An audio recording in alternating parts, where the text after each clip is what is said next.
shoot. This.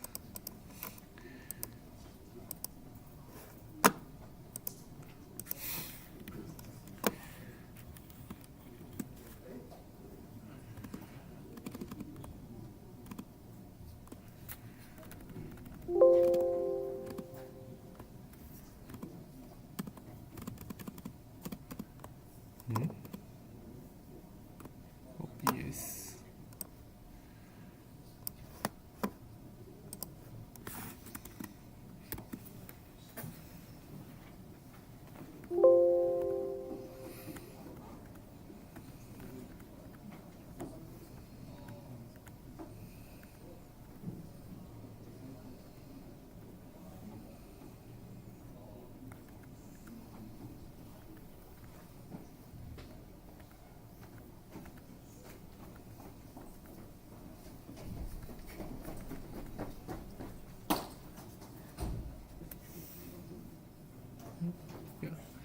听啊，这样。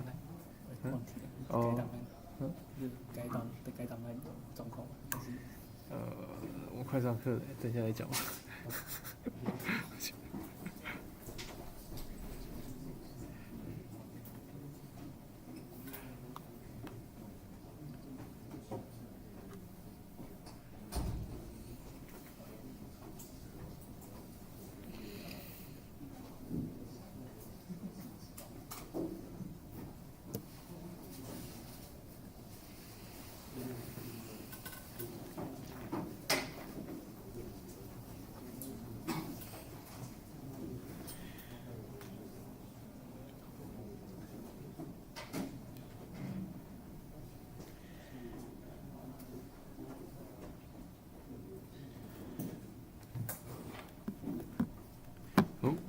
Okay. Hello everyone, welcome to the first class of the signal and systems. And yeah, so this is our class for 讯号 signal and systems and 讯号与系统. And I'm the instructor Han-Hsuan. And let's go through some introduction or syllabus first. And this is our textbook of the course, so it's usually called OpenHAM. And there are many editions here, and I believe this is this is the official edition of the book now. And or sometimes we use there is also this older edition here. That's also a good thing, a good one can use. And yeah, I guess. Here, it's always nice to have a textbook for on your hand, and then here are 3 different reference books that are also good for signal and systems. Okay, so this is the textbook, and here are our plan schedule. So I guess the most 2 important dates here are midterm and final, and our school is on a 16-week schedule. So yeah, so here we do the obvious schedule. We have a midterm on 8th week and final on the 16th week. And the exam should, okay, I didn't say it here, but the exam should be on Monday, and so just this time and this classroom. I guess it depends on how many people we can still have during midterm and final. So if we have many people, then maybe we'll also borrow another classroom to accommodate, because you want to have some space in your sitting. Looks okay though if you just have this amount of people. Okay, so midterm final should be on 8th week Monday and the 16th week Monday. And then here are tentative schedule of who are going to teach. So we'll teach you fundamentals about signal and systems, and then we'll talk about LTI system, linear time invariant systems. Then we have a lot of transformation to do on those signal and systems. Okay, yeah. And then more course information. So how we score the course. So the basic parts are midterm. Oh, sorry, I should say just midterm. Okay. So midterm 40% and final 40%, 45%, and homeworks are only 15%. but there will be a lot of homework. So yeah, that's what we do. And so those homeworks are just mathematical questions homeworks, and there will be extra, just 2 extra MATLAB coding assignments here. Okay, and those are because I designed this course with basic just mathematic instructions. So the MATLAB coding part is kind of extra because we don't actually teach it. So we will give you some assignment with the instruction of how you do MATLAB, and those 2 MATLAB coding will give you extra credit. How many extra credit is not fully determined yet, but but I can say this semester the MATLAB coding we just give it as just like you do extra homework assignment, so like 1 or 2 points of the total grade. Okay, and also there is no attendance requirement, and so as long as you can pass the test and do the homework, then you can get the grades. Okay.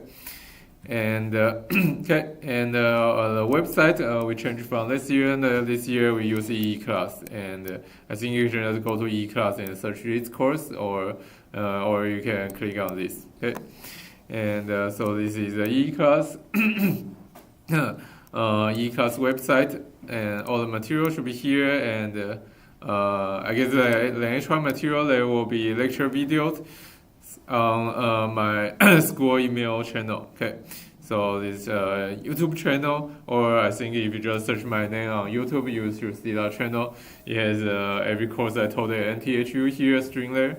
Okay, so the lectures will be live streamed, and because it's live streamed on YouTube, it will also be saved on YouTube. Okay, so that's very convenient for you. But the streaming, okay, so this was started during the epidemic. And but now the string, I won't answer any question on string, so it's string is just there for you to view. So there might be chat room on the string, but the chat room will not be answered. Okay, but there will be also the paste string recorded. Should be useful. Okay, and yeah, course content, as we say, is mostly mathematical concepts and derivations, and you will be asked to do proof, derivation, or just calculations. And then for the coding part, there will be just 2 extra MATLAB assignments. Okay, and the homework policy, the homework will be posted and collected on every Thursday. So because our classes are on Monday and Thursday. Okay, and we have a quite rigorous homework schedule. So basically every week we have homework except when we are at the exam. So first homework will be posted end of this week. Okay, and you can either turn in your homework in class, so one of the TH will come here and collect the written homework, or you can just submit it online. So submit it to e-class. Okay, and for the ease of our administration here, we'll say officially we have no late homework. Okay. Because it's really pretty taxing for the TA to handle late homework. Okay, and but if you have some extent, we say that to account for some extent, maybe some week you cannot do your homework. We have like this policy that one homework doesn't count toward the final grade. Okay, so we will get rid of your lowest score of all your homework. Okay, so you can skip one of them. And yeah, so contact information, once again, this is my name, my Chinese name, Han-Hsuan, and my office is just at the 6th floor of this building, so Taida 610, and this is my school email. And so we have 2 TS that will answer questions. So the first one is Zheng Guanfu here, so Zheng Guanfu can say hi to everyone. Yeah, and yeah. So Zheng Guanfu, and his office is at Zidian 444, and this is his email. And we also have Ting Yao, and unfortunately Ting Yao has a course conflict here today, so he is not here today. And also he is undergrad, so he don't hold the office. But you can also email him, email questions to him, and I think he is very willing to answer to this email, and I think you can also contact him on e-class. Okay, So those are the two main people you can find if you have a question. And but of course, if you have a question, you can also ask me. And yeah, like before after class, is any question, please welcome to ask me. Okay, any question for course information? And then the next page, I guess, is something that a lot of you are curious about. Okay, so 加签. The 加签 rule is basically you submit your application to the 电子表单系统. It should be a nice system. Okay, and for the priority, I think I'm following the general policy of the department. That's the CS department has the highest priority, followed by 电子院学士班. And I guess also there is a policy that for the and also for different year, the correct year students, I think that's for the sophomores will have priority over older student or younger students. Okay, but that's a general policy. I will do this at my discretion. Okay, and anyway, the decision should be made at the end of the around end of this week. So I will see at the end of this week, see how many applications I got, and do a rough do a rough ranking. But so far, I think I don't see too many applications. There are like 8 or 9 applications, and because we changed classroom, so there are quite a bit of room here. I think the official we only got 45, but this room can probably hold to 80. So actually, this room can hold to like over 100 people. So on the system, we should have at least like 40, 50 people extra slots that I can fill in. Okay. So yeah, I will try to fill in quite a bit of people. Okay, should be fine. Okay. And that's the end of the course information part. Any question? Let's stay here. Otherwise, we'll start teaching. Okay. Anyone? Any question about the course? Okay. Okay. And if we are good, then let's go to signal and distance. Okay. So this course is about signal and distance, and yeah. And so we need to talk about what are signal and system. Okay, and signal is just any variable. So basically a function of something, either time or space. Usually it's time that carries information. And system is something that change input signal to output signal. System is something that change one signal to another signal because you want to process your signal. Okay. And more mathematically, so signal as a mathematical object is just a function. Okay, usually is one-dimensional function. So you maybe, for example, it's on x of t. So maybe your position. Okay, so that's a signal. And then system is something very funny. It's something that you don't usually learn in other class. Okay, so system as a mathematical object is something that transforms a function to another function. Okay, a function of a similar scope. Okay, so maybe if you change your x of t to some y of t, and this red arrow here is your system, and this is a funny notation we'll use throughout our whole class. That is, we'll just we don't actually give a name to any of our system. Say so for this as opposed to signals. So signals you can have the signal x here, but for system usually you just write it as an arrow. So you have many different systems and they are all expressed as this red arrow here. Okay. It's some funny notation, but that's how we use it in this course. So system is this arrow here, and example and how we actually express a system is we express the relationship between the output signal and the input signal. So for example, we'll have y of t equal to dxt, then that's a description of one system. So you input your signal with x of t, then your output signal will be dxt. Okay. And then Then there are many different signals, and here's a brief intro. So we will have a continuous time signal. So that's when your variable is a continuous variable. So then you have this continuous line as your function or signal. And you can also have discrete time signal, where you only get signal at those discrete points. So 0, 1, 2, 3, and -1, -2, -3, etc. So the continuous time signal, discrete time signal. And continuous time signal, we'll write it with parentheses for it's a very independent variable, and the discrete time signal will write it as a bracket. And so those slides we'll see very soon at those things we'll see again at the next slide on chapter 1. So let's go through it very quickly. So signal, we have a continuous time signal, discrete time signal, and some example of continuous time signal is like I guess we have a lot of this example. This is for electrical circuit, okay? Because I think this course is basically coming from EE, and if any of you are EE major, you know that you study a lot of how the current and the voltage of the circuit evolves through time, okay? So circuit, you have those current and voltage, current, voltage, and charge of different components through your circuit. And those things all depend on time, and that's your signal.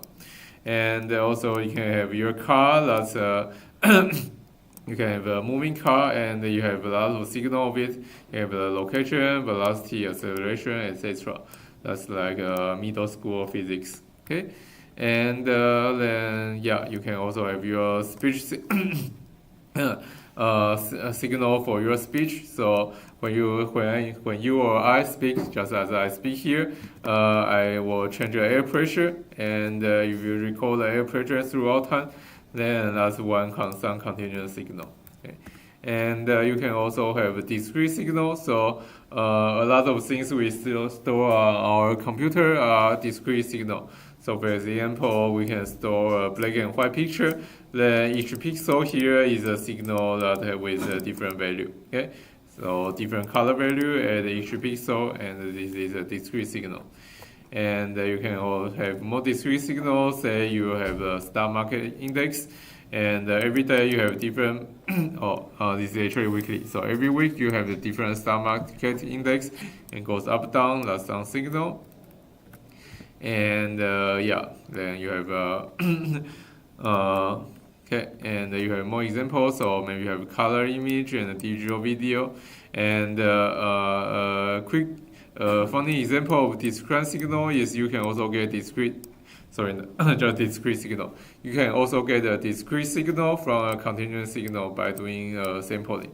Say you have a continuous signal, that's this function, then you can sample at those integer values, and then you will get a discrete signal. Okay, so say this is a digital speech signal. It comes from the continuous time actual air pressure signal. We say the actual air pressure signal is some continuous function, and but you can digitalize it by taking discrete time sample, and you will become a digital speech signal, and it's discrete time. Okay, and yeah, you can also record your population every year, every month, record temperature every hour, every day, and it will become discrete signal. Okay. And that's a lot of example of signal, and system, as we say, it's something that transform some signal to another signal, and systems are usually something artificial. We think about system as something like human built to transform signal in the way you like. Okay, so it's usually built from all kinds of components or subsystems.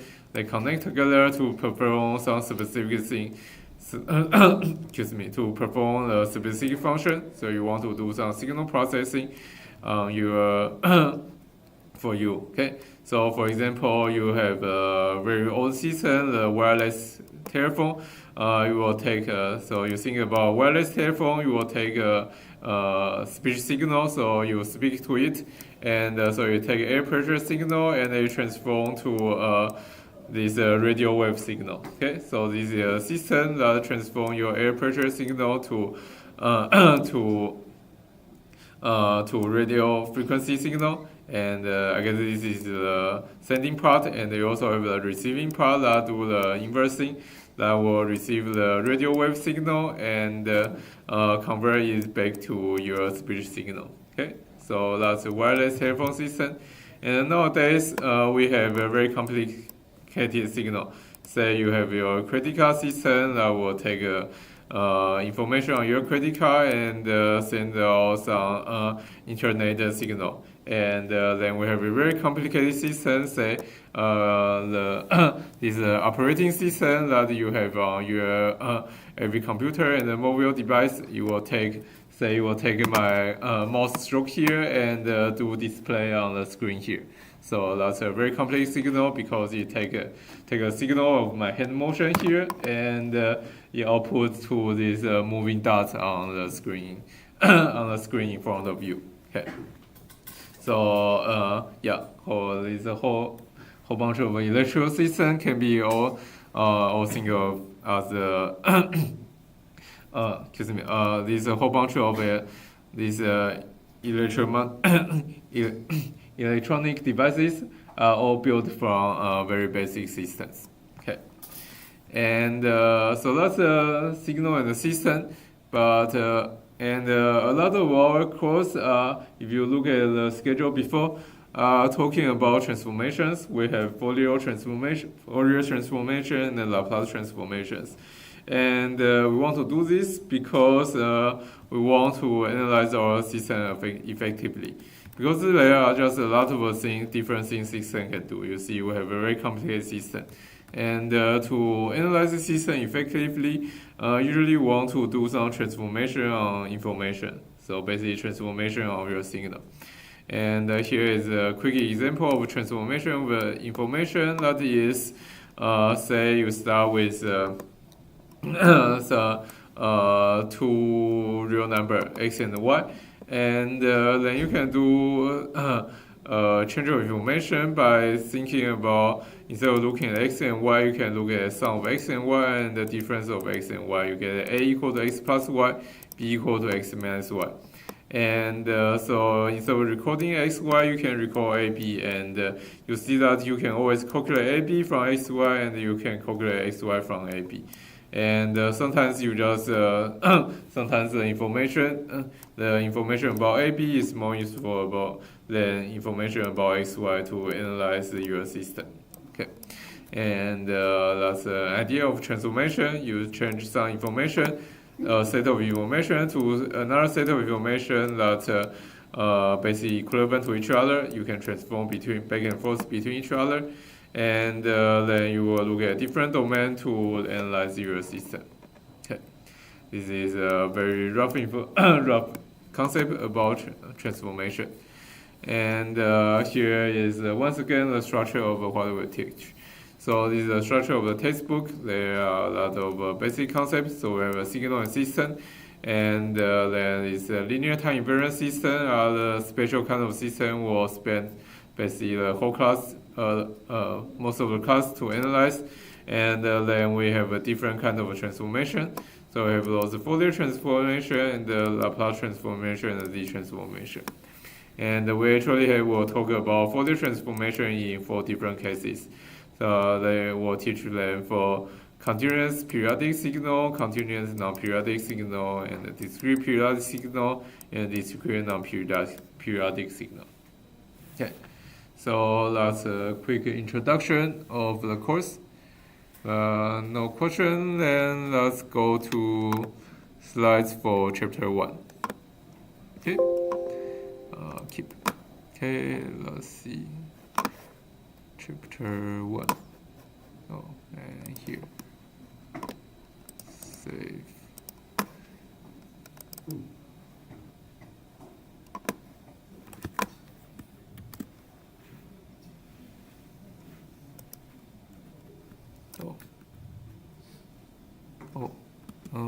Let's see.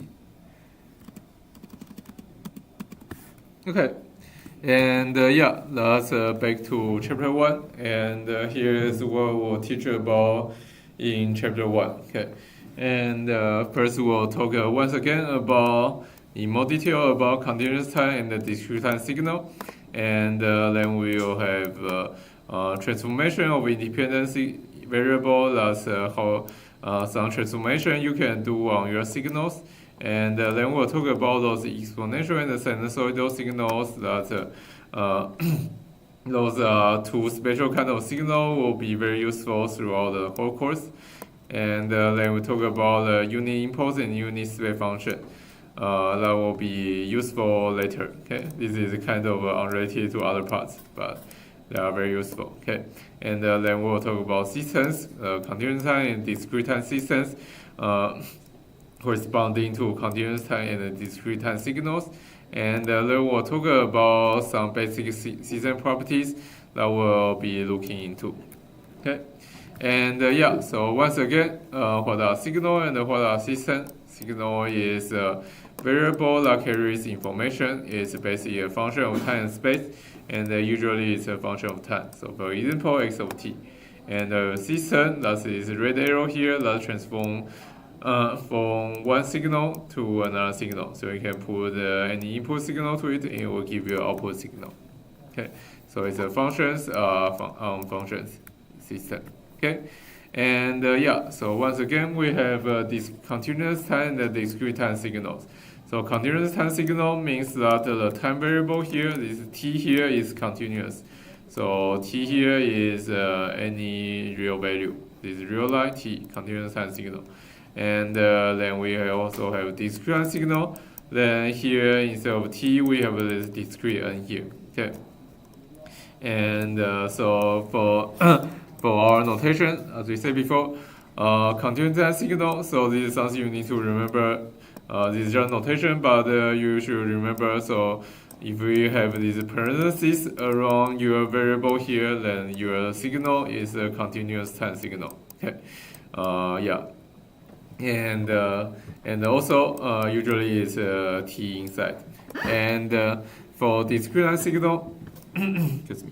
For discrete time signal, we will enclose the independent variable with the bracket. So this bracket, kind of a square thing here, and that's for discrete time signal.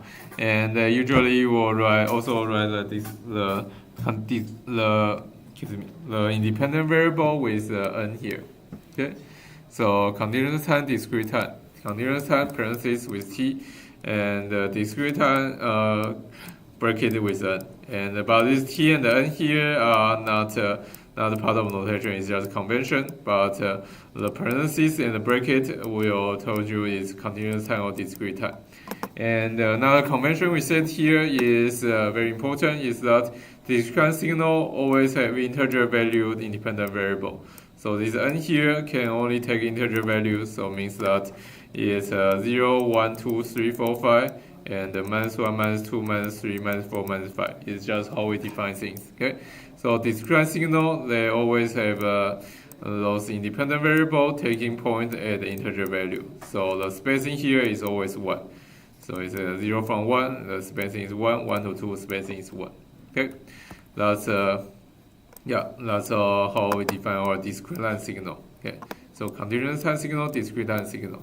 Okay, and then next we have more definition. So signal, energy, and power. First we give a slide about excuse me, a slide about motivation for energy and power. And so we think about a signal in our electrical circuit. So we have some voltage, resistance, and a capacitor here. And then we think about what's the power of this circuit. Then the power of this circuit then is voltage times current. And then you can express this as voltage square over resistance, or current square times resistance. This is the power on this resistor. Okay. And then energy. So this is power. And what do you mean by energy? Is the energy consumed over some period of time. Then is integration of the power. So you integrate your power from some time t1 to t2. So it's integration of this v squared from t1 to t2, or this I squared from t1 to t2. And so this is total energy over a time, And then so you can calculate energy from power, and then you can calculate back what's the average power over a finite amount of time. Then you just divide this total energy by the time period. So your integration, then divide by the time period T2 minus T1. Okay, so those are the power, energy, and the average power of electrical circuit. And we try to abstract this to any system. Okay, then not any system. I guess we should say any signals. Okay, we try to abstract the concept of energy or power to to other signals that don't really have those voltage, current, and resistance concept. But we see that the power here is always some signal square. It's either voltage square or current square times the other constant. So we have some constant 1 over resistance or times resistance here. And if we just go to arbitrary signal, then we don't really have the concept of resistance, but we can define the concept of power to be something that's kind of like the power in the circuit system. So we just because here, I guess here the motivation is that the power is proportional to the signal square here. Whether it's voltage or current, the power is about the voltage square or current square. And so we just take this abstraction and define that for any signal, we just define power as absolute value of your signal squares. Okay, and yeah. So this is a very rough definition. Obviously, it don't correspond to any system and any signal, but this is how we define power for any system. Power for any signal. So power, we define it as your signal absolute value squared. Okay, and that's the power. Then we can calculate similarly for the energy. Then energy is just your power integrated through some period of time, and that's for continuous time system. And for discrete time system, then you also have the power similarly defined. So power at each time point, you define as the absolute value of signal squares, and then the energy is just sum over the time period. And so you can have total energy from your power, and then you can obviously also calculate the average power by just dividing your energy through your time period. So divide by T2 minus T1 for continuous time, or divide by this N2 minus N1 plus 1 for discrete time. And you have this plus 1 just because by counting, you count how many slots is that, how many time slots are there from N1 to N2. Then you see it's N2 minus N1 plus 1. Okay. And yeah. So that's your energy and the power. And so that's energy and power. That's just some definition for any signal. I think the most important one is you remember the power is your signal squared. Okay. And yeah, and then similarly you can define this for infinite time interval. Then you just take the integration or summation to infinity. So the limit of your integration or summation to infinity, then you can have total energy for infinite time interval, or average power for infinite time interval. So you take this t to infinity or n to infinity. Okay, and yeah, and because you take things to infinity, then you see that if the total energy is finite, then the average power will be 0, and if the average power is non-zero, then the total energy should be infinite. Because basically here you are dividing something infinite. Okay, you are dividing something infinite here. So if this thing is finite, then if you are divided by infinity, then it becomes 0. And if it is not 0, and you want to something to be divided by infinite not to be 0, then this should be infinite. Okay, so those should be easy concepts. Okay, that's energy and power. And then let's go to the more rigorous part of today's course. That's transformation of independent variable. Okay, and so So in the transformation of the independent variable, so basically you will transform your t or n. Remember we say so. We now think about our signal on one dimension. So we have our independent variable is a real number or integer. Okay, and so we want to do 3 different transformation on our independent variable and see what happened to our signal. So they are time shift, time reversal, and time scaling. And after we talk about transformation, we will talk about some symmetry property on our signal. So we will say what are periodic signals and what are even signals. Okay, and yeah, so let's first look at our transformations. Okay, and now those are more serious. So we have a time shift. So first transformation in time shift means that we shift our whole signal. So we have a continuous time example signal here and a discrete time example signal here. So we have x of t and x of n. And time shift means that we have another signal that's x of t to x of t minus t0 or x of n to x of n minus n0 for some constant n0 or constant t0 here. Okay, and so this can create 2 effects. So you either delay your signal or advance signal depending on your n0 and t0 are bigger than 0 or greater than 0.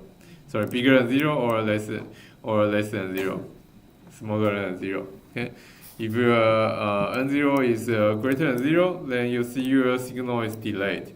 So means this whole signal is shifted to the right. Okay, so delayed because everything happened at a later time. Okay. And I guess easy example is look at this n equal to 0 point. So at n equal to 0 point of your signal, you see you have angle here, and then because then you change your signal to n minus n0, then then at the n0 point, your signal should be x of n0 minus n0, so that should equal to x of n. So you see this point is x over 0 and this point is also x over 0. And this x over 0 is happen at n0. Okay. So you see everything is happen later because something happen at 0, happen at n0, and something happen at 1, happen at n0 plus 1, etc. So everything is delayed by n0, among n0. And this is an example when n0 equal to 8. Okay. And on the other hand, when your t0 or n0 is less than 0, then you have advanced signal. That means everything happen faster, and your signal shoot to the left. Okay, and so for example, this spike that happened at t equal to 0 now happen at t equal to t0, but t0 is less than 0. So it happened before t equal to 0. And yeah, so this spike should be x of 0, and then for this signal at t equal to t0, you also have this spike because that's x of 0. Okay, and yeah, so here is the example of t0 equal to minus 5. So this signal is x of t plus 5. Okay, so yeah. So you have once again, if you are minusing you are subtracting a positive value, then your signal got delayed and they shift to right. And if you are subtracting a negative value, basically adding a positive value, then your signal is advanced and everything shift to the left. Okay, and this is time shifting. Any question? And if not, then we have the second thing we want to do. So basically we want to do linear transformation on your on our independent variable. So first is shift by a constant amount. Then the next one is you get a minus value. Okay, you get a minus sign, and this is really nothing much.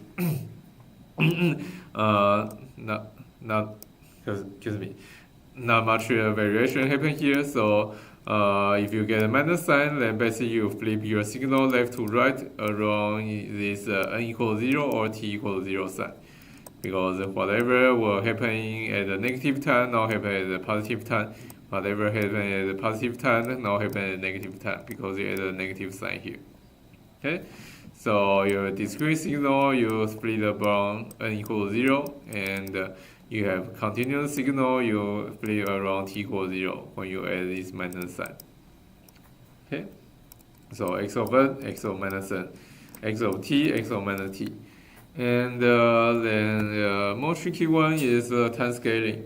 So you have some x of t, and then you can change a number before your t. So you say you change t to 2t, then you have x of 2t, or you can change t to t over 2, you have x of t over 2. Okay, and you see that if you add a positive value here, then your signal got a string to the t equal to 0 line here.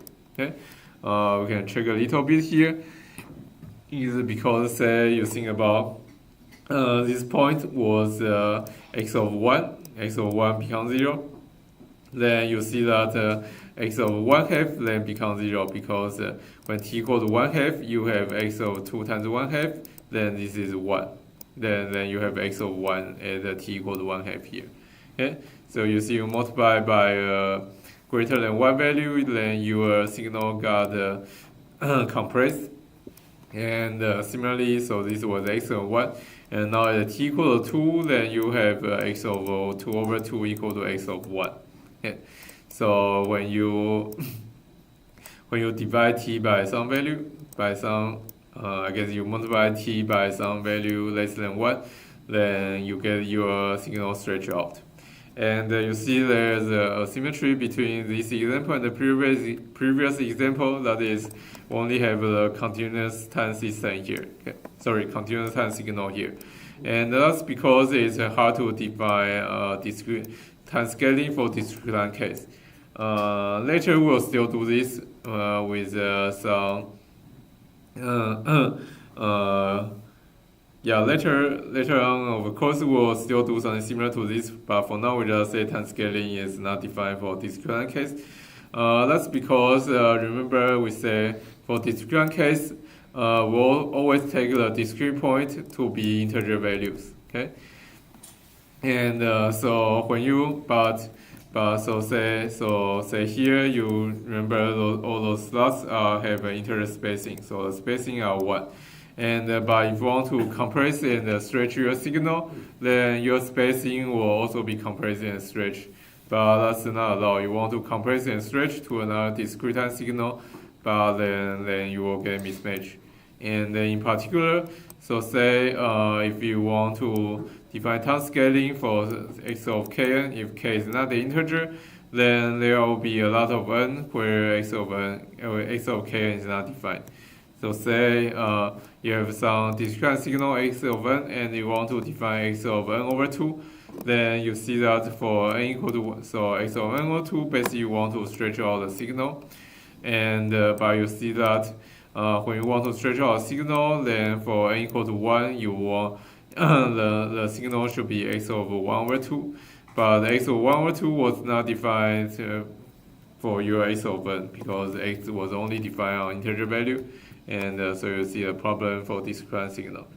So yeah. So there's a lot of discussion, but in the end, what we want to say is that for discrete signal, we don't define time scaling because we want to keep the n to be integer valued, and the time scaling will cause a lot of trouble. Okay, and so those are the three kinds of transformation we do on our independent variable. So they are all linear. So either add a constant or add a minus sign or multiply by a constant. And now the interesting part is what happens when we combine three of them.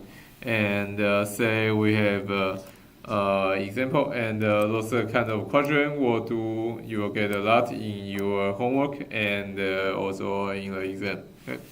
And so you have some signal x of t, so it looks like this, and we ask what's x of minus t plus 1. Okay? So you see that there is adding a minus sign and adding a value. Okay, and you can do this step by step. So you can get XOT to XOT plus 1. So you have a function, let's say call it y of t. So y of t equal to XOT plus 1. And as we said, this is so adding a plus 1 is subtracting a minus 1. So everything got shifted to subtracting a minus 1. So everything shifted to by minus 1 to the sorry, everything shifted to left by 1. So basically everything advanced by 1. This is minus a minus 1, so it's like this case. Okay, minus a minus 1, so everything advanced. So everything shifted by minus 1. Okay, and yeah, so everything shifted by minus 1. Then this corner come to here, and this corner come to here, and this corner come to here. Everything shifted by minus 1, and then you apply this minus sign on your t because you want your minus t. So you apply minus 1 on your t, then you define a z of t equal to y of minus t. That means it's minus 1 on this t here, so you have x of minus t plus 1. And as we know, when you do this apply a minus 1, you do time reversal, and everything should flip around your 0 axis. And yeah, so you flip the left and right of this thing. So this corner come to here, this corner come to here, and you got this signal. Okay, and okay, but this example is tricky because there are two operations. You have this adding plus 1 and this adding minus sign. So you have this time shift and this time reversal, and you need to be careful about your order of applying your time shift and time reversal. Otherwise, you will get the wrong answer. Okay. So what we did is we do this time shift first, then we apply time reversal, and we get a correct result. And but if we do time reversal first and we do time shift, then we'll get the wrong result. So let's just see without mathematics what happens if you do just look at the picture first. So if you do time reversal first, so you reverse around this 0 axis. And then you see that you flip everything to the left here, then you will get this signal, this shape, and then you do your t to t plus 1 here. So then you do this time shift, then you shift everything to negative 1, then this corner become minus 3, then this corner become minus 2, this corner become minus 1. And you see this signal is different from this signal, and this is actually a wrong result. This signal shifted by minus 2, okay? Because this corner is minus 1 and this corner is 1. And this is because if you check the actual function you have here, so this function y of t here is x of minus t. And then when you do t to t plus 1 here, then you have z of t equal to y of t plus 1, because this is what this should do. You will change y of t to y of t plus 1. And but what's y of t plus 1 is x of minus t with t replaced by t with t replaced by t plus 1. Okay? Because y of t equal to x of minus t. Okay? So y of t plus 1. So you have this t become t plus 1, then this minus t become minus of t, minus t plus 1. Okay? So x of minus t plus 1, and then you multiply this out. This is actually x of minus t minus 1. But we want x of minus t plus 1. So that's why you get this wrong. Okay? And yeah, so this is very tricky. You need to be careful about your order of operation. Okay? And if you want to be correct here, then you actually should do the transformation of t to t minus 1. And then your z of t will actually become this signal. You can check during a break. Okay? And I guess some hint about how you keep track of this correctly is that you need to remember that the operations are on t, that things inside parentheses. So if you that means that when you do this t to t plus 1, t to t plus 1, you get the h1 plus 1 on your t. And when you go to t to minus t, then you get this minus sign only on t, not on this t and the plus 1. Okay, this adding minus sign is only adding minus sign on t. And similarly, when you do this t to t plus 1 here, this plus 1 is on t. So this plus 1 will be inside this minus sign. And this plus sign is not on everything inside these parentheses. Okay, so you need to remember those operations on t. So this plus 1 is on t, and this minus sign is attached on t, and this plus 1 is attached on t. Okay, and we have 2 minutes until break, but I guess it's a good point to stop. So stop here and come back in 10 minutes. Okay, and yeah, you can stir this and think about transformation. Let's come back at 4:30. Okay.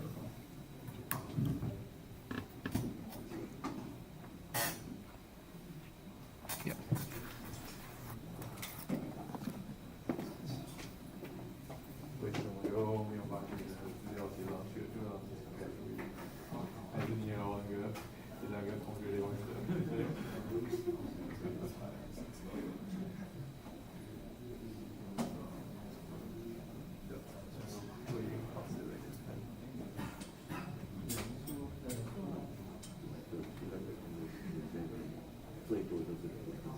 不知道会有人在加钱慢慢的，但应该就这样吧。不会比较多。可是倒是蛮大的，就是。你当初是可以全部签下来。就这边的考试就是要第一个标准，温度等待。哎，考试是不是可以开会以后？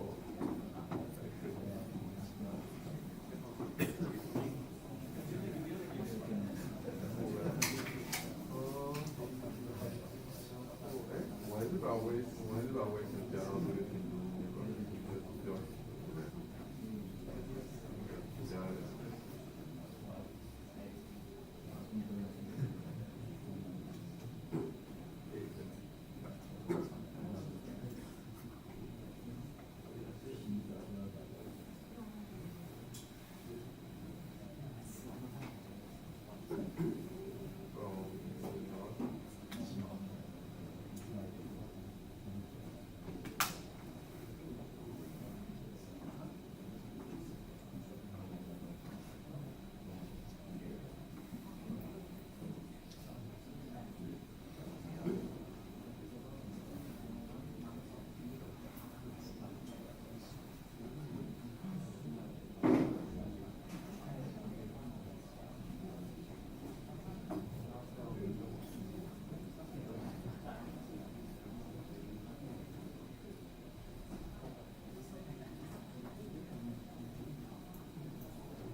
脚很多。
shit， 好混乱。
它会不会疯掉啊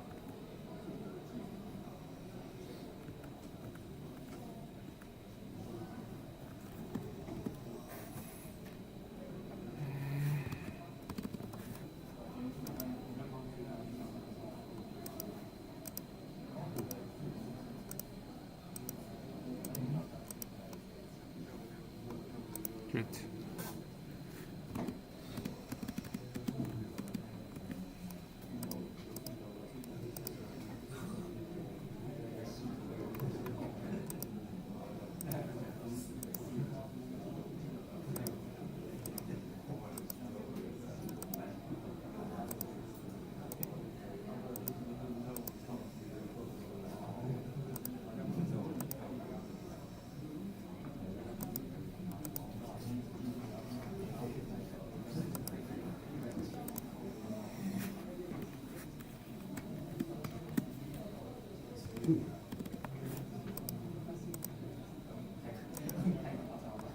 Shit， 坏掉了。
过不去。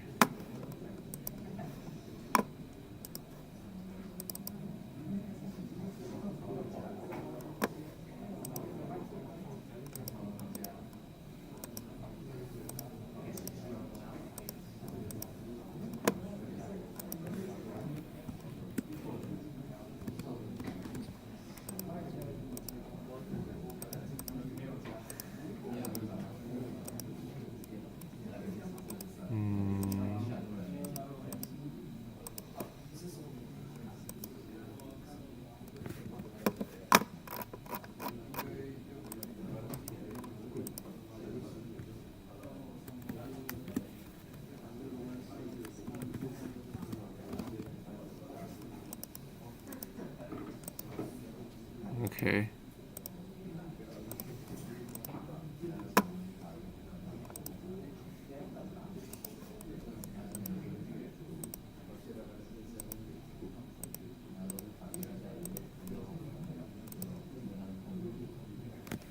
Okay. Sorry for the delay. There is a bit technical problem here, but I guess this is what we'll do.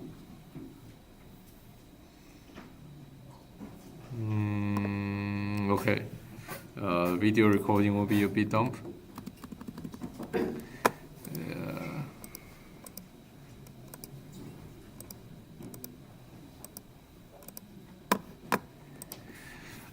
Yeah. Any question about the transformation, the linear transformations on the independent variable t? If not, then let's see more example. So this example we have time reversal and time shift. This is +1 and minus sign. And the next example we have time scaling and time shift. So we ask, so we have the same signal x of t, and we ask you to find the x of 3/2t plus 1. And so similarly, we need to do this by 2 steps. So first we get this t to t plus 1. So we have y of t equal to x of t plus 1. And this plus 1, as we know, is shift the whole signal by -1. So shift any whole signal to the left by one block. And yeah, so this corner to -1, this corner to 0, and then this corner to 1. And then we apply this time scaling, 3/2 on t. So z of t equal to y of 3/2t, and that will have this t replaced by 3/2t, so that will be equal to x of 3/2t. And as we know, we'll multiply by something greater than 1, then we compress the whole signal. And also this corner at 1 now become a corner at 2/3, and this corner at -1 become a corner at -2/3. Okay, and similarly, if we got the order wrong, then we'll get the wrong result. So the correct ordering is you get a +1 and and you apply this multiply t by 3/2, and if you multiply t by 3/2 first, and then you will get is 1, and 3/2 is 2, and 4/3, 2/3, and then 4/3, and you get a plus 1 here. Then you shift over everything to the left by 1, and this 1 is minus 1, and then you see the corner will get minus 1/3, and this corner at the minus 1 and plus 1/3, and you see that this thing is shifted from this thing, and this is not correct result, because if you do 3/2 on t first, and you get plus 1, then you will have t plus 1 on this t, then it will be 3/2 on t plus 1, that will be 3/2 plus 3/2. That's not 3/2t plus 3/2. That's not 3/2t plus 1. Okay? So that's what happened when you do time transformation. Transformation on the independent variable t. Independent variable t. And okay, and in general, we have this formula. So we say we do a linear transformation on our. Hello. So we do a linear transformation on our t. So we have x of t become x of a t plus b, and we see that when the absolute value of a is less than 1, then everything is stretched out. And when absolute value of a is greater than 1, then everything is compressing. And the stretch and the compress is with respect to the t equal to 0 line. And when a is less than 0, then we will have a minus sign on t, then we will have time reversal. And when b is greater than 0, then we have advanced time shift. So everything will shift to the left. That's a little different from before, because we have plus b here, that's minus b. And when b is less than 0, then we have a delayed time shift. So everything will shift to the right. Okay, any question? If not, then we will talk about something related to time shift. That's a periodic signal. And this is a very important concept. Over about half of the class will be spent on talking about periodic signals. Okay, and so what's a periodic signal? Intuitively, it's a signal that keeps repeating itself. So look at this. So you see this continuous time signal keep repeating itself like this. So you will all have this funny shape. And discrete time signal can also be periodic, and you see this. Signal keep repeating itself is 2 minus 1, 2 minus 1, 2 minus 1. Okay, so intuitively, periodic signal is something keep repeating itself, and but we need a mathematical definition of it. Then here is where time shift become useful here, and so we define periodic signal as something that getting a time shift doesn't change it. Okay, so this is a signal x of t that's equal to x of t plus some big T, and this big T is called a period. It is some positive value, and is for some positive value T, and this thing should be satisfied for all value of T. So it means this signal is same as this signal. So for all value of small t, and that means that you think about this signal, and if you shift it by, so if every all of those shifts are spaced by big T, and they shift everything by big T to the left, then this part will match this part, and this part will match this part, etc. And so everything you shift by left to the left by big T, and you will get the exact signal. You have the same infinite sequence here. Okay, so this is a continuous time periodic signal. And similarly, for discrete time periodic signal, you shift everything by big N. And big N now should be an integer, because you cannot shift things to non-integer values. This is our restriction for discrete signal. You only have a value at the integer point. And but similarly, you have some big N 0, and you shift everything by big N. then and you should get back to the same signal. So say you shift everything by 3 on this signal, then this spike come to this spike, this spike come to this spike, and this spike come to this spike, and also this spike come to this spike, this spike come to this spike, this spike come to this spike, and yeah, so you see you get the exact signal, the exact same infinite sequence. Okay. Any question about the definition of periodic signal? Because those two are the definition of periodic signal. If you time shift your signal by some fixed amount and the signal doesn't change, then you have a periodic signal, because your periodic pattern will all get shifted by one slot. Okay. So that's a continuous time periodic signal and this discrete time periodic signal. Okay, and okay, yeah, as we said, those are the definition, and it's something that are unchanged by time shift. Okay, and then now we have a bit more properties of periodic signal. So first, if big T is so the big T and big N are called the period of the signal, and a signal, if it's periodic, then has many different periods. So if big T is a period, then obviously 2T, 3T, 4T, or 2, 1, 3, and 4, etc. They are also period of this periodic signal. That's because you think about shift by T is the same signal. Then shift by 2T is still the same signal. You can shift T once and then shift T twice, and shift T once you get the same signal, then shift by T again, you still back to the same signal. Okay? And yeah, so integer multiple of T is also are all periods. Okay? I guess positive integer yeah. Because we only define period with a positive number, so positive integer of T are also period. Okay, and so there are many different periods, but there is something something special that's called fundamental period. That's the smallest T or N. So the smallest period of any signal is the fundamental period.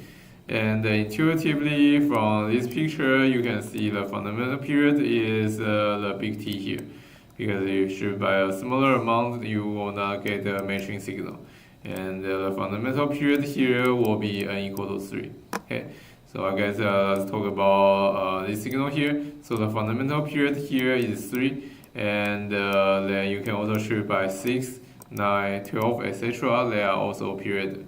So there's only one fundamental period, that's 3 here, and but there are infinite number of periods here. So every multiple of 3 is a period of this signal. Every possible, yeah, positive multiple of 3. Okay, so every signal there is a fundamental period, except and they are denoted as T0 or N0. Except there is one very special function that we don't define fundamental period on it. That's the constant function. Okay.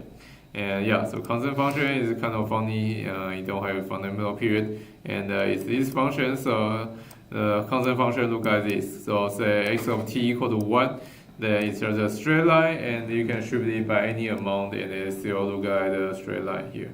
Yeah. I guess a straight horizontal line. So say you have your x over t equal to 1, then it will be equal to x over t plus small t plus big T for every big T, and it still is a horizontal line. Okay, and so for constant function, because any number is a period, and we just say its fundamental period is undefined. Okay. And so that's some edge case, and let's get back to a bit of theorem. So if t is a period, so some number t is a period. I guess here we are ignoring a constant function. So for non-constant function, big T is a period if and only if t equal to kt naught for some natural number k. Okay, and t naught is a fundamental period. So some number is a fundamental period only if it's some natural number times the fundamental period. And the if part is easy, we kind of already sketch a proof here because you should by t0 is a fundamental period is a period. You should by t0 the signal doesn't change. Then you should by 2t0 is should by t0 twice, the signal should still not change, etc. Okay, so the if part is easy, and the only if part is more tricky and it's left as a homework. Okay, so in homework you will think about it and prove that everything that's not a natural number times fundamental period, then it's not a period. Okay, and then the last bullet point is just more notation. So we have periodic signal. Then in reverse, so periodic signal is something that with some period. You can find the period here, and if you can find any period here, it's a periodic signal. And if you cannot find any period, then we just call it a periodic signal. Okay. So you have a periodic signal. If it's not periodic signal, then it's a periodic signal. Okay. So that's a whole bunch of definition. Let's see some periodic signal and aperiodic signal. So yeah, so the first thing you need to learn is distinguishing whether a signal is periodic or not periodic. So first signal is x1 of t is cosine of t. Okay, and here is my sketch of the cosine function. It is oscillating between 1 and -1, and well, it has this period of 2 pi. It keeps repeating itself with this period of 2 pi, and then as we just say this, you see, then we just prove that this cosine of t is a periodic signal with period of 2 pi. That's because mathematically or algebraically, you can write down this formula where x1 of t equal to x1 of t plus 2 pi. This is just the property of cosine function. You have t cosine of t always equal to cosine t plus 2 pi. And yeah, so this x of t equal to cosine of t is a periodic signal. And similarly, if you have x2 of t equal to sine of t, then sine of t looks similar. It's just cosine of t should be by pi over 2. And we also know that from our trigonometry that sine of t equal to sine of t plus 2 pi. So this sine of t is also a periodic function. Yeah. And also we also know this 2 pi here is also the fundamental period of the sine function and the cosine function. You can check it yourself. Okay. And now we have the third example that's more funny. That's funnier. That is a function that combines cosine of t and sine of t. So it's a function that's a cosine of t when t less than 0 and the sine of t when t greater or equal to 0. And this function is not periodic. Okay. And anyone want to answer why this function is not periodic? Okay. Yeah. And so if you want this function to be periodic, okay. So if you want this function to be periodic, we want to so let's go back to this. We want x of t equal to x of t plus big T for some big T. So basically, we want to shift this whole function by some big T, and they will look the same. But if you just look at this function, then you see there is some point that looks very weird. That's the middle part here. Okay, so you see that you have a discontinuity here, and it's not happening in any part of any other part of this function. So whenever you do time shift on this function, you will change the location of this tension of this discontinuity, and the function will never look the same. So you know this function is not periodic. Okay, so here are some examples of a periodic function and a periodic function. Okay, and then any question? If this is okay, then let's go to the other property of function. Okay, so it's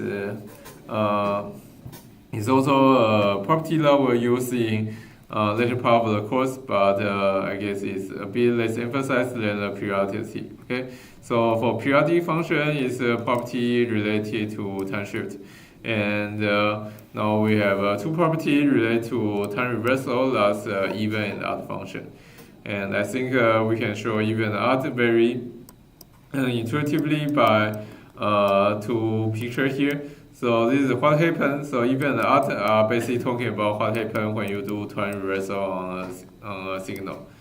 And if the signal is symmetric around t equals 0, and that means that you flip around t equals 0 and nothing happens, then it's an even function. And there's another way you can be symmetric around t equals 0, that is you flip around t equals 0, and when you flip around t equals 0, the function gets a negative sign. Okay, so see that this function, when you flip around t equals 0, it becomes this function, and it's a negative over the original function. Okay, and for the equations, even function is defined this way, that this is a signal that you that you get a time reversal, then you get still the same signal. So x of minus t equal to x of t, and if it's discrete time, then x of minus n equal to x of n. And odd function, as we say, is when you do time reversal, you get the extra minus sign. So x of minus t equal to minus x of t, and x of minus n equal to minus x of n. And then we have some example of why is this called even and why is it called odd. Because if we're thinking about polynomials, then polynomial of even power will be an even function. So say you have x equal to t squared, then it will be an even signal. And similarly, if you have a polynomial of odd power, so of odd power, so x over t to a cube, then will be an odd signal. Okay. Any question? Okay, and so those are the definition. And to get things a bit more interesting, we can get every signal into some of even signal and odd signal. This is easy derivation, but I guess this is the first time we do transformation on our signals. Okay, so we see that we can break our any arbitrary signal to signals with very nice properties. Okay, so yeah, let's give it a proof for now. Okay, let's talk about the interpretation here. So we just take any signal, and we can break it into two parts of signal. So the even part of a signal and the odd part of a signal. So any signal can be written as the sum of even part and the odd part. And we know the even part has a very nice symmetry property with respect to time reversal, and the odd part also have a very nice property with respect to time reversal. Okay, even though your original signal have none of the symmetry, it can be arbitrary. It can be something that has none of the symmetry with respect to time reversal. You can always break it into two parts. Okay, that has this time reversal symmetry. Okay. And yeah, and this is actually something we'll do a lot in this class. So for now, we are just breaking things into even part and other part, and later of the course, we'll actually break things into different periodic functions. Okay, we'll break any function into periodic function, and that will be Fourier transform. Okay, and okay, but that's skipping forward for a lot of weeks, and now back to our even odd signal. Let's see how we always break things to even part and odd part, and we have explicit formulation here. So we just have the even part of a signal. We define it as the original signal x of t, and plus its time reversal x of minus t, and average over each other. And the other part is x of t minus x, the time reversal x of minus t, and divide by 2. Okay, and then we can see that when you So we need to prove two things. So this construction, first, when they add together, they should get back to our x of t. And like you can see from here, when you add those two things together, then the x of t part is add back. So 1/2 xt, 1/2 x of t plus 1/2 x of t go back to x of t. And the x of minus t part just cancel out. You have 1/2 x of t minus 1/2 x of t. Sorry, 1/2 x of minus t minus 1/2 x of minus t, and they cancel out. So you add those two things together, you get back x of t. And also this thing is even because when you do time reversal, then x of t becomes x of minus t, and x of minus t becomes x of t, then you still get the same function. And when you do time reversal on this function, the x of t becomes x of minus t, and the x of minus t becomes minus x of minus t becomes x of t, so you actually get a minus sign on this function. Okay? And yeah, so excuse me. And yeah, so this is how you break any arbitrary function to even part and odd part. And let's see example. Okay, so you have some actually discrete time. So obviously this is for continuous. We write this as a continuous time, but obviously you can write a similar thing. You just change parentheses t to break it in, and then you have the discrete time even odd decomposition. And yeah, and here we have x of n and x, and we have an example with more picture. So even part of this discrete function look like this, and the odd part look like this. So x of n plus x of minus n, and x of n minus x of minus n. And our starting function has no even odd symmetry. It's this function that's 0 when n is less than 0. And it's 1 when n is greater or equal to 0. So it's 1, 1, 1, 1, 1, 1, 1 like this, and all 0 here. And you see that it has no symmetry because you do time reversal, then you become 1, 1, 1, 1 on all the negative part and 0, then 0, 0, 0 on the positive part.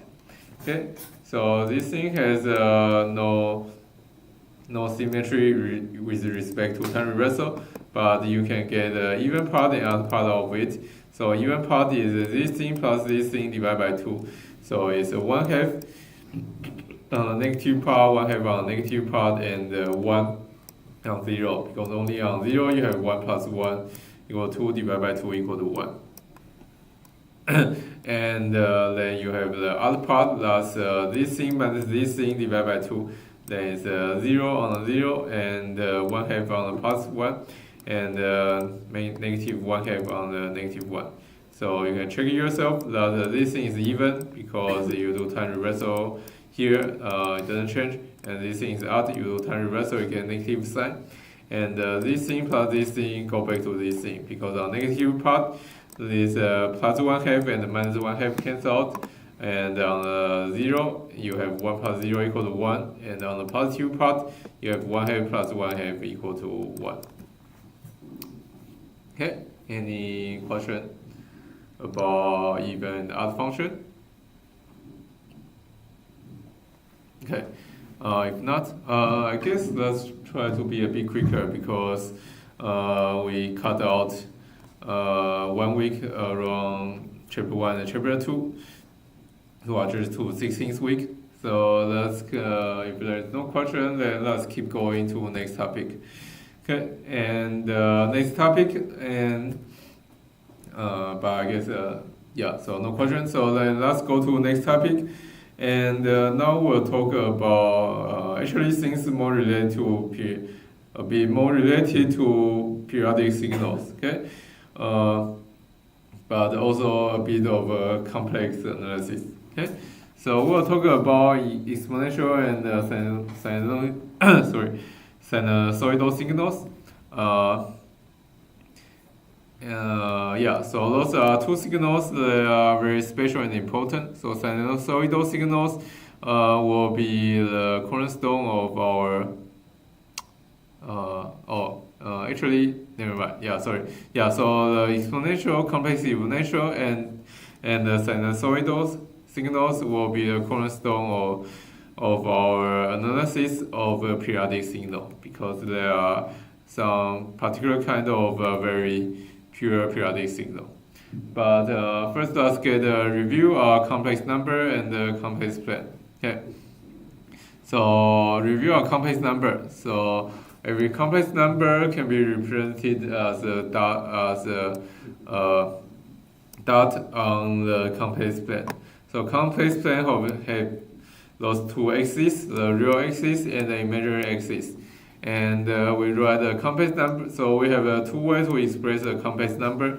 So first, we can express the complex number as the real part plus the imaginary part. So some complex number z equal to real part sigma plus imaginary part j omega. So here j is the square root of -1 as the imaginary symbol. Okay, this is from double E notation, because maybe when you learn complex analysis, you have this square root of -1 equal to I. But here we use j because I might be current.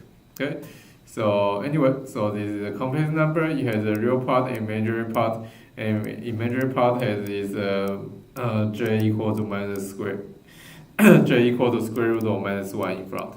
Okay, and so that's like a Cartesian coordinate of your complex number. But you can also express your complex number as so you think about it as some coordinate on this complex plane, then you can also write a polar coordinate of this complex number. So the polar coordinate, you have the r here, that's the length of this line here. So that's the distance of this number to the 0 point. This is r, and you can also write theta. So theta is the angle here. Theta is the angle of this line to the positive real axis. Okay, so instead of sigma omega, you can also represent your complex number by r and theta. Okay, and you can just by geometry, you can change between sigma omega and sigma and omega and r and theta to each other. So say you know r and theta, then you can calculate sigma and omega by trigonometry. So sigma should be the x coordinate here, and the omega should be the y coordinate here, and the x coordinate by trigonometry should be r cosine theta. And the omega is the y coordinate, so omega should be r sine theta. Okay, and so those two equations are how you know sigma and omega from r and theta. And you can also know r and theta from sigma and omega, so also by trigonometry. So r will be length of this line, and by this orthogonal triangle here, you know r squared equal to sigma squared plus omega squared, because you have a 90 degree here, and so r is just square root of sigma squared plus omega squared, and then theta you can get by something more. Excuse me. Theta you can get by something more fancy, or you can get by trigonometry. So you know tangent theta equal to omega divided by sigma, because you know this is omega, this is sigma. So tangent theta equal to omega divided by sigma, then you can get theta from arctangent of omega divided by sigma. Okay. Any question on the review of a complex number? If not, okay, so this is just expressing complex number as I guess here this line is more, those are more trigonometry.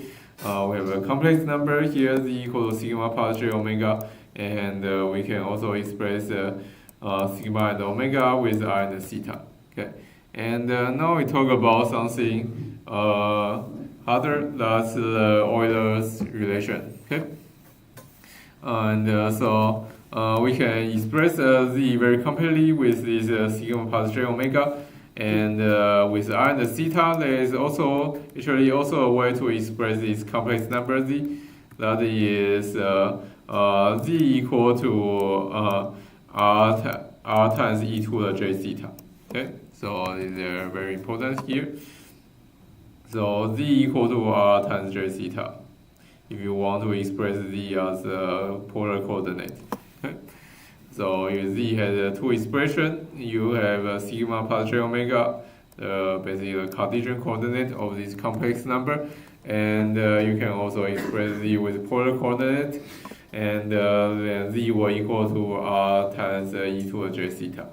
And we have a derivation here. That's we can do a derivation of this thing by the Euler's relation. Okay, and the Euler's relation. Hopefully you remember how it's proved in calculus.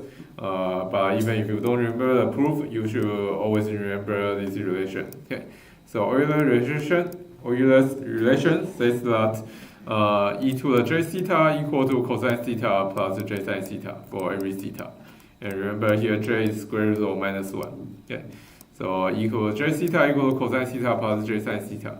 And then if you just put this thing into r to the r times e to the j theta, then you have r times e to the j theta equal to r cosine theta plus j sine theta.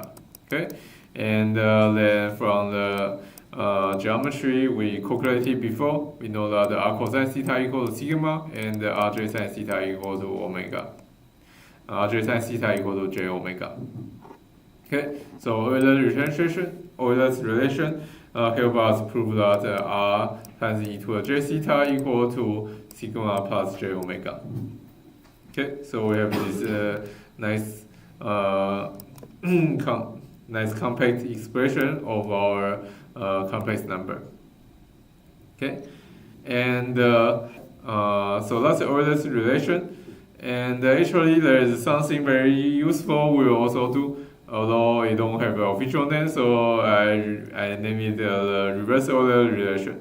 So we can kind of see Euler relation as something that goes from e to the j theta to cosine theta and sine theta. Okay. And a lot of time, what we want to do is so basically it's from complex exponential to sine and cosine. And but a lot of time we want to reverse over this thing. We want to express cosine and sine to the linear combination of complex exponential. Then sorry, I need to plug in the charger.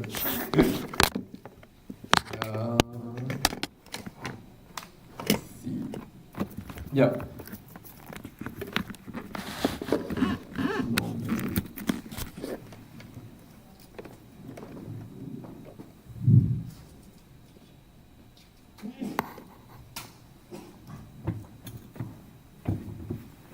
Okay. Yeah, and a lot of time you want to express sine and cosine as the sum of some difference of sum or difference between complex exponential. Then you do this reverse Euler relation, and it's very easy to derive. So first you start with Euler relation, and also you think about what happened to e to the minus j theta. So your theta become minus theta, then cosine theta is still cosine theta, and sine theta becomes minus sine theta. So e to the minus j theta is cosine theta minus j sine theta. And just do linear combination between these two equations. Then you see that you have these two equations together divided by 2, then you will get cosine theta. Okay? Because then you add them together, then the j sine theta cancel out. So we have cosine theta equal to e to the j theta plus e to the minus j theta divided by 2. And similarly, when you want to get sine theta, then you have this equation subtract from this equation. Then you will have cosine theta cancel out, and you have 2j sine theta left on the right hand side. Okay, so this subtract from this is 2j sine theta. Then you just divide everything by 2j, then you get sine theta. So sine theta is e to the j theta minus e to the minus j theta divided by 2j. Okay. And yeah, so those two things, it's nice to memorize them, although you can always derive them from Euler's relation, but we will use them a lot, so it's also nice to memorize them. So cosine theta equal to e to the j theta plus e to the minus j theta divided by 2, and sine theta equal to e to the j theta minus e to the minus j theta divided by 2j. Okay, And I guess we have 10 minutes left, and we can talk a little bit of the complex exponentials and sinusoidal functions. Okay? And yeah, so what do we mean by complex exponential? Let's first start with continuous time. So complex exponential is, well, it's a function of this form. So it's c times e to the at. So it's an exponential function with a lot of complex coefficients. So c and a are complex numbers here. Okay, and x of t equals to c e to the at, and so you have e to the some number times t, so this is why it's called exponential, because e to the t is an exponential function. Okay, and in general, c and a can be complex number, and and we would like to express c and a in just two different forms we talked about before, because we know that will be easier to analyze. Okay, so a would like to write in Cartesian coordinate, so sigma plus j omega, and we would like to have c equal to polar coordinate, so some absolute value of c times e to the j theta. And I guess something we didn't review is that this r will also be the absolute value of z. Okay, so that's something we can write down. When we have when we define the absolute value of a complex number, so so this r is also defined, the absolute value of the complex number is also defined by as this r, so r equal to absolute value of z. Okay, and anyway, so c and a are complex number, and actually a lot of cases are not of interest to us, but we can see that. So just as some intuition, so if c and a are both real number, then we'll have those exponential function that you are probably most familiar with. So you have a bigger than 0, you have exponential growth, a less than 0 have exponential decay. Okay, and but what's most interesting for us are the periodic signals. So at what point, so we care mostly about the complex exponential and the sinusoidal sum functions that are periodic. Okay, so important ones are the periodic ones. Okay, they will be very useful for our analysis of all kinds of signals. So periodic, complex exponential, and the sinusoidal, and we can get the periodic, complex exponential, and sinusoidal function if a is purely imaginary.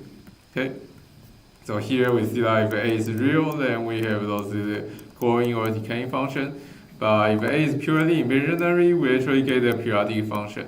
Okay, and for simplicity, we assume c not equals 0, because c equals 0, we just get a 0 function. So x of t equal to some c times e to the j omega t, because we're already assuming a to be purely imaginary, so a equal to j times some number, and we just call it omega 0.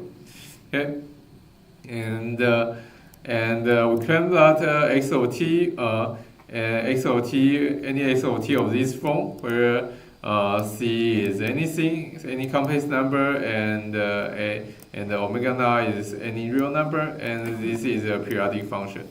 And because we can solve for its period with the equation we want. So remember, for periodic function, we want x of t equal to x of t plus big T. So then we have x of t equals this thing, and x of t plus big T equals this thing. And then we write down this equation, and for c equal not 0, then we can cancel c on each side, and we also see that this e to, because the property of exponential function, then this part is e to a j omega t, j omega 0 small t times e to a j omega 0 big T, and so this small t part cancel with this e to a j omega 0 small t. And in the end, we just need to solve for e to a j omega 0 big T equal to 1. Okay, and for e to a j omega 0 big T equal to 1, we just need to have, and there are two cases. So first is a symmetrical case, where omega 0 equal to 0, then our XOT equal to constant, because this e to the j omega 0 t will always equal to 1.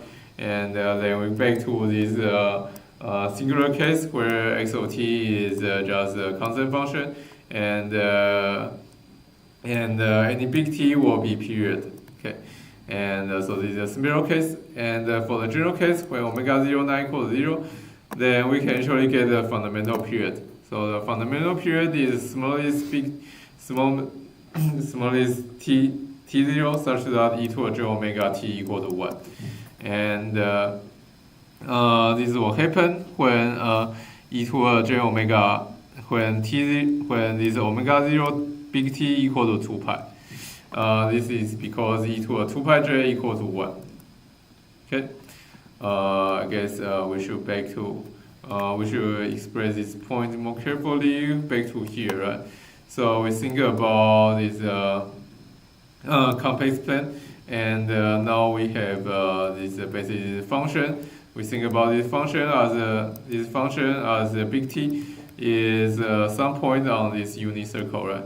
So this is e to the j omega 0 big T, and so when big T equals 0 is this point e to the j omega 0. Right. So we think about e to the let's draw here e to the j omega 0 big T. Okay. So we think about how the function value of e to the j omega 0 big T move on complex plane. Then is moving on on the unit circle because r equal to 1 here, and when big T equals 0, and so you just compare this thing and this thing. So this omega 0 big T is basically the angle theta here. So T equals 0, then the angle equals 0. And as big T increase, you will increase the angle theta for your complex number around this unit circle. Okay, and we know when this thing equal to 1, so 1 is at here on complex plane. Okay, when r equals 0, 1 is here. Okay, and so when omega 0 t becomes 2 pi, then you move back and you become 1. And then you can also see this thing is periodic, because as you increase, you just keep working on this circle, and as t increases, you just keep working on this circle, working on this circle, and you see this is a periodic function, because this thing just keep repeating the angle from 0 to 2 pi, 0 to 2 pi, 0 to 2 pi. Okay, and so that's why this part is a periodic function. And anyway, you want to solve for fundamental period, that's the smallest big T, this equal to 1, and that should happen when omega 0 t equal to 2 pi, because that's the first time this is omega 0 t, so this theta equal to omega 0 t. The first time it come back to 1 is when omega 0 t equal to 2 pi, and then the next time is when omega 0 t equals to 4 pi, etc. Okay, everyone by with the explanation. And so for signal with a equal to j omega 0, we see that the fundamental period will be 2 pi divided by the absolute value of omega 0. Oh, I guess one thing extra. So we have absolute value sign here because we didn't say omega 0 needs to be bigger than 0. So omega 0 can also be negative, and when omega 0 equal to negative, then you circle here counterclockwise, and but we say we want the fundamental period to always be positive. So the first time it happens is when your theta is negative 2 pi, and that's basically 2 pi divided by the absolute value of omega 0. Okay, so that's the fundamental period. Okay, and so we see e to the j omega 0 and e to the minus j omega 0 has the same fundamental period. And we see this x of t equal to c e to the j omega 0 t. They are all periodic function. Okay, because this part is periodic and it multiplied by a constant and it's still periodic. Okay, And then I guess we have 1 minute left. And yeah, so next time we'll see that the sinusoidal function is also a periodic function. It's really related to the complex exponential we just talked about, and you can change them back and forth by the Euler's relationship and the reverse Euler relation. Okay, so see you on Thursday.